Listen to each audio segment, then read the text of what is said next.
laissant en arrière les choses qui y sont. Je veux courir vers le but, continuer à avancer. Je veux que ce tabernacle, maintenant que vous êtes debout, je veux que vous continuiez à courir vers le but de la vocation céleste. Quoi que vous fassiez, soyez fermement attachés les uns aux autres. Ayez l'esprit de clan le plus possible, mais en gardant toujours un bras tendu vers l'extérieur pour aller chercher quelqu'un d'autre.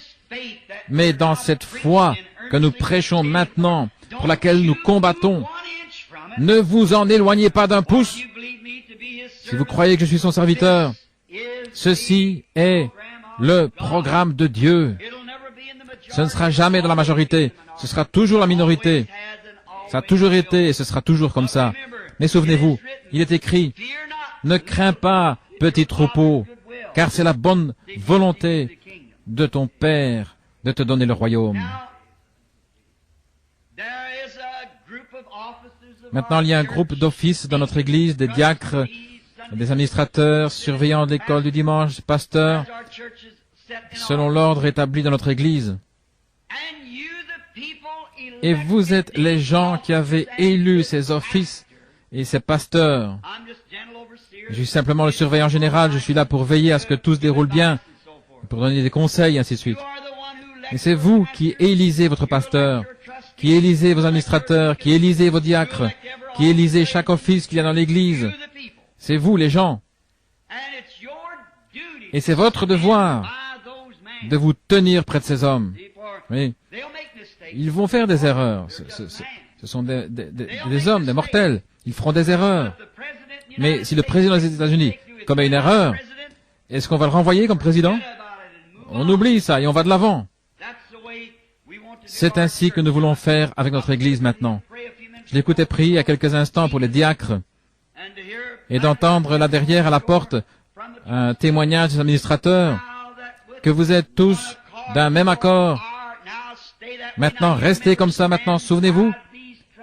Restez avec ces administrateurs, diacres et pasteurs. Et souvenez-vous, une fois que vous êtes unis comme cela, souvenez-vous que ce sont les affaires du diable de faire en sorte que cette unité soit brisée. Ça a toujours été et ce sera toujours ainsi. Voyez. Mais soutenez vos frères, ces offices. Voilà ce dont je voulais parler. Et aussi, j'ai un tableau d'affichage ici ce matin concernant la réunion des conseils et les autorités. On mettra ça sur le tableau d'affichage. J'ai une copie pour frère Robertson, qui est le président des administrateurs. Et j'ai aussi une copie pour frère Collins, je pense, qui fait fonction de président du conseil des diacres. Et maintenant, tous ces offices sont établis selon les Écritures. Ils doivent avoir les règles bibliques de ce qu'ils doivent faire. Par conséquent, les administrateurs ont leur office à eux. Et les diacres ont leur office à eux. Le surveillant d'école du dimanche a son office à lui. Et le pasteur est la tête du troupeau. Maintenant, selon chacune de ces fonctions, ils ont des choses en commun. Et je pense que vous ne devriez pas avoir vos réunions ensemble, mais séparément, selon chaque fonction, parce que les diacres n'ont rien à dire aux administrateurs, à moins d'avoir quelque affaire à leur soumettre. Et vice-versa, les administrateurs sont responsables des finances, de ce qui concerne le bâtiment, ils n'ont rien à voir avec les diacres. Les diacres sont les policiers de l'Église et les assistants du pasteur. Et les administrateurs sont responsables de tous les biens. Les administrateurs n'ont rien à voir avec le côté spirituel et le diacre n'a rien à voir avec le côté financier. Par conséquent, ce doit être, et le surveillant de l'école du dimanche est responsable de son école du dimanche. Donc, j'ai tout ça rédigé et tapé à la machine pour qu'on puisse le mettre là au tableau. Nous allons aussi le mettre dans un cadre, la doctrine pour laquelle l'Église se tient, et nous allons l'afficher là, dans un cadre, les principes sur lesquels nous tenons, la doctrine de l'Église. Maintenant, pour être une Église, nous devons avoir une doctrine. Ne plantons pas de jalons en disant nous allons jusque-là et pas plus loin. Dans la communion fraternelle avec tout le monde, nous allons aussi loin que Dieu nous permettra d'aller dans ses Écritures avec les gens. Alors restez ensemble, soyez d'un même accord, d'un même cœur, et allez de l'avant pour Dieu. Voilà ce que Dieu veut que vous fassiez. Maintenant, prions. Ensuite, nous irons dans la parole. Ô précieux Seigneur,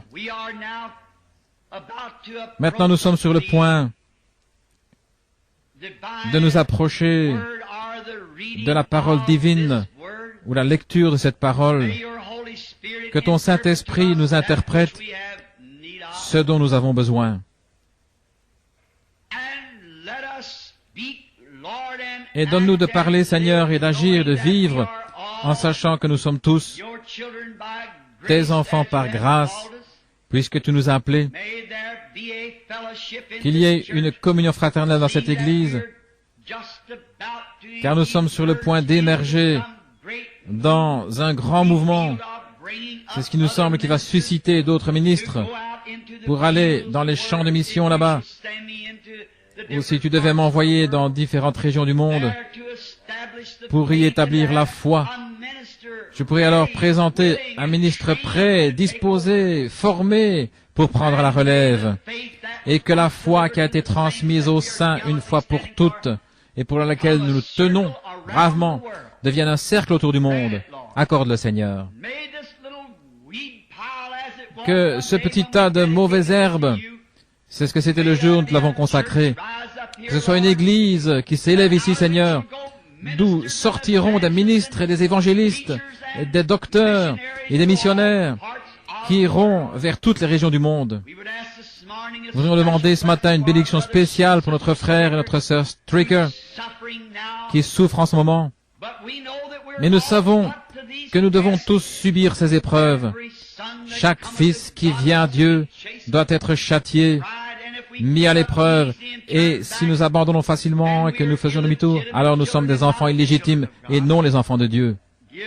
Donne à frères et sœurs Stricker la force et la puissance pour qu'ils restent à leur poste, quitte à devoir mendier leur nourriture, mais que ta main bénissante soit sur eux. Car nous savons, mais il se pourrait que ce soit grâce à cet effort même que tu montres aux autochtones d'Afrique ce qu'est un vrai chrétien. Accorde le Seigneur maintenant et que tout se fasse selon ta volonté. Bénis ce pasteur, frère Neville. Nous prions, Seigneur, que tu fasses de lui un berger du troupeau, comme tu l'as fait dans le passé. Et nous n'oublions pas sa charmante petite épouse, qui est très malade. L'ennemi voudrait laisser frère Neville avec ce groupe d'enfants sans mère. Mais nous tenons là et nous plaçons notre foi par le sang de Jésus-Christ entre cet ennemi et notre sœur. Que ton esprit, Seigneur, soit grand sur elle, sachant que toutes les femmes sont destinées à traverser cette vallée des ténèbres de cet âge. Mais nous te prions d'être avec elles. Bénis ces petits-enfants. Elle sera nerveuse maintenant et agitée, mais que le Saint-Esprit soit à la porte de la miséricorde en tout temps pour cette famille. Bénis notre conseil des administrateurs, notre frère Wood et notre frère Egan, frère Robertson, et tous les autres, Seigneur, les diacres, les administrateurs, et tous ceux qui œuvrent ensemble dans l'Église. Nous te prions, Seigneur, de leur donner exercer leur mandat dans la sainteté et dans la justice. Bénis, Seigneur, ceux qui ont exercé des fonctions dans le passé.